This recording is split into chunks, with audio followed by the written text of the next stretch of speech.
Hi guys, how's it going? Welcome back to my YouTube channel. Apologies for obviously I'm still in the exact same setup as I have been for the past couple videos.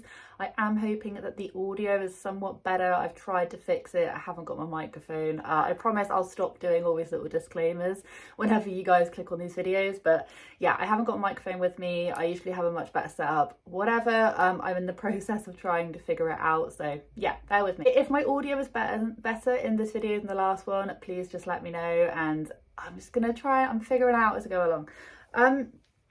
Okay, so I'm actually kind of in shock. Anyone who's been following my SACCONEJOLY videos for long enough knows that we've gone through various different phases with Jonathan, and mostly Jonathan, where he's capitalizing off of Edie, his trans daughter, and her whole journey, and he has been milking it for views wherever he can. There's obviously that element of it. There's also, I'm actually getting annoyed when I'm talking. I don't know if you can tell, but I'm a bit fidgety. I'm pissed off, I'm gonna be completely honest.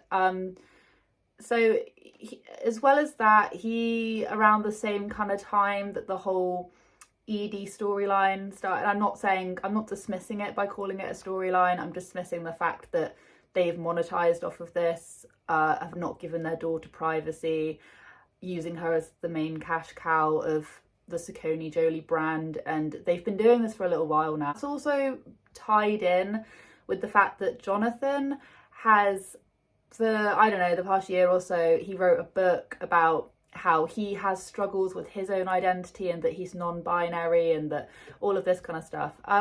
And I mentioned several times how he would do these ads, or he'd all of a sudden go on these kind of therapy chats, these shirtless, he's always shirtless, therapy chats about how mental health is super important, and blah blah blah, acting as if you're on the same level as him, acting as if you're having some sort of a connection, only to plug his book at the very end. From a tired child who felt so lost, turned into a person who found love.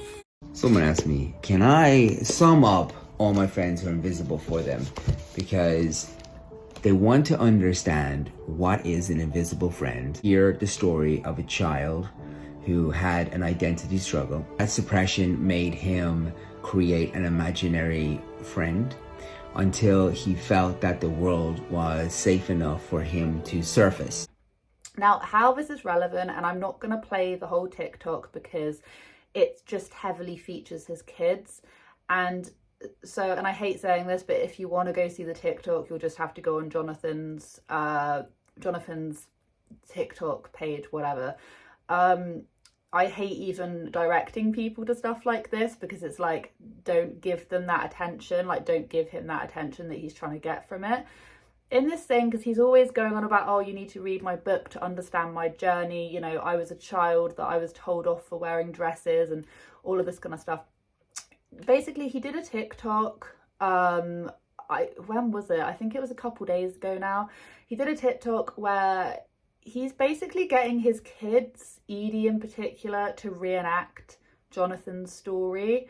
So it's really, and to be honest, the comments, some of them, I am actually angry. I'm angry at so many people in that comment section saying, oh, you're so brave, this was so beautifully done. He's dressing Edie up as himself. So he's gotten Edie to wear, I'm looking at it right now, a school uniform, a standard sort of, I suppose, boys' school uniform. He's gotten a wig for Edie, a black wig, so she'll look like Jonathan.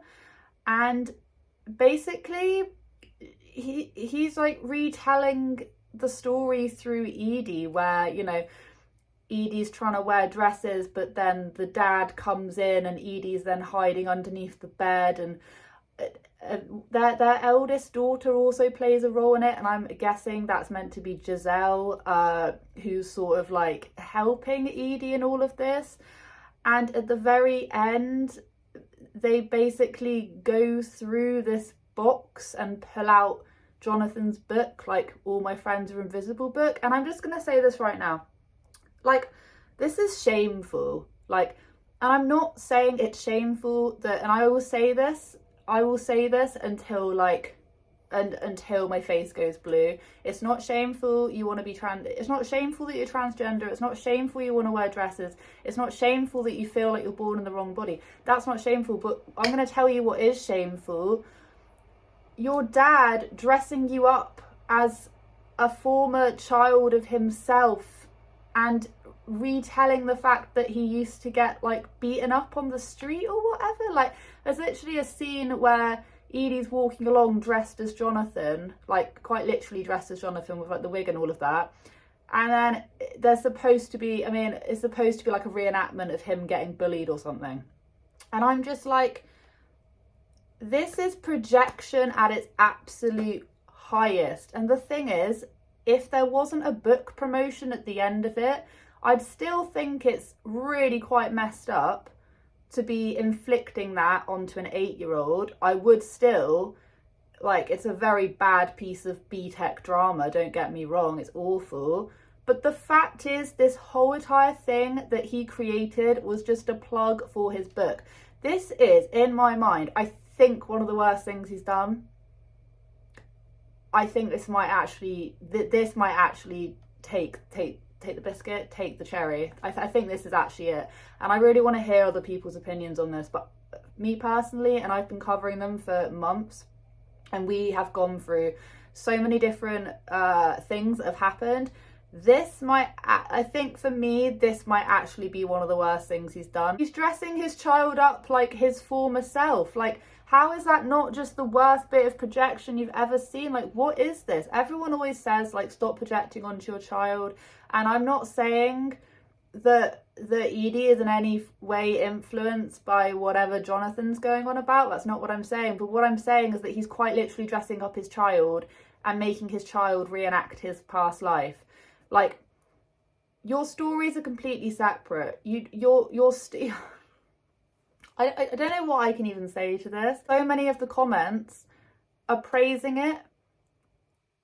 And I just think there's such a weird dynamic. Like, it's just such a strange mental dynamic that, like, it's mental gymnastics. I can't get my head around it. I honestly can't, because at the end of the day, this is a plug for his book. Are the kids even fully aware of the story of what's happening? Like, I don't know. I'm going to read a few comments, and I'm hoping that my comment section can just turn into some sort of a conversation, because I'm just completely baffled by this whole thing. Also, I'm just going to say this as well, is that in the description, it says, "Thank you for the supportive comments. It means so much. If you want to read my book, link in bio or search Amazon for All My Friends Are Invisible."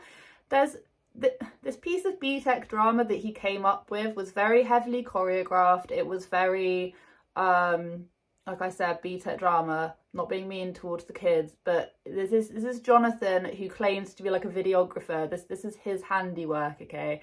And at no mention in the description is like a link to it. Like, it's quite a distressing piece. It's sad. Do you know what I mean? Like, you would have thought there would be like a link to like a charity, like, to help kids who go through this. You would have thought there would be some sort of a link saying, hey, if you're experiencing this, or just a link to a website that can actually help kids come to terms with this kind of stuff. But no, of course not, because guess what? He doesn't care. Like, Jonathan doesn't care about anything other than making him more money, and it's absolutely evident. If he really cared about this cause, his book wouldn't even be mentioned, and there would be links to places that you can donate or read or just understand it better. But no, of course not. The only thing he cares about is making more money, and it is at the expense of his children. And I swear to God, I actually think this is one of the worst things I've ever, like, it angers me. Like, it seriously angers me. It's not okay to use your kids like puppets like this. Like, this is sick. This is absolutely sick. And I've not said that about this family in a long time, because I actually thought we were somewhat past this. it makes me angry. To be honest, the very, like, all of the top liked comments are at the very top, like, obviously, but like they're all ultra positive. If you actually want to see what a lot of people are saying that are not being deleted, because apparently comments are being deleted, you want to scroll all the way down. So people saying book sales not going well, then what did I just watch? I think this is a really good little short, but with it being your own life and history, I think it's a little bit weird to use your own kids for this.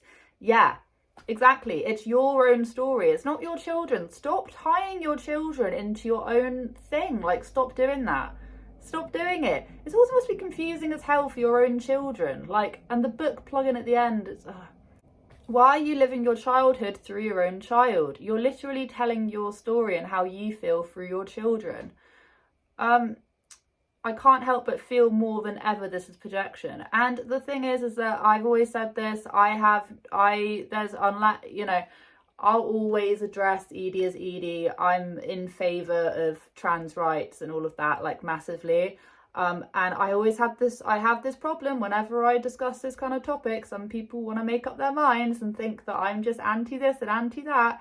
I'm anti the fact that Jonathan exploits her, and this is just ridiculous, like, absolutely ridiculous. I do urge you, and I hate saying this, I'll go over and watch it, but if you're curious as to what I'm actually talking about, you need to go over. And one more thing as well, like, I've listened and watched quite a lot of interviews and things of Jonathan doing loads of different interviews, like radio interviews. He's done Sky, he's done all of that, and what it will always lead back to is read my book to find out more. Oh yeah, you need to read my book. It's never like, oh, go check out this cause, go check out this really good place that you can go to find out information on children dealing with, like, gender dysphoria and all of this. Like, there's no mention of that, at all. It's always just read my book, because he thinks of this as a complete money-making cash grab.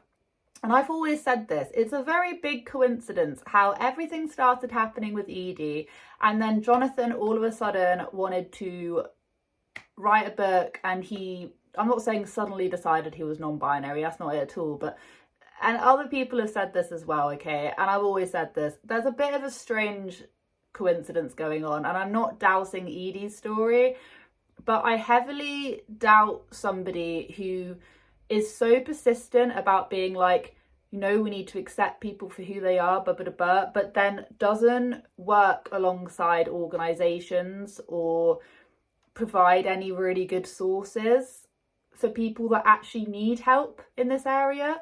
That I do find doubtful, because at the end of the day, he wouldn't be paid by those people. This is just what I think. And I'm sure I'm going to have people telling me that I'm wrong, but I've watched this family for a very long time. They are the longest people I've ever watched.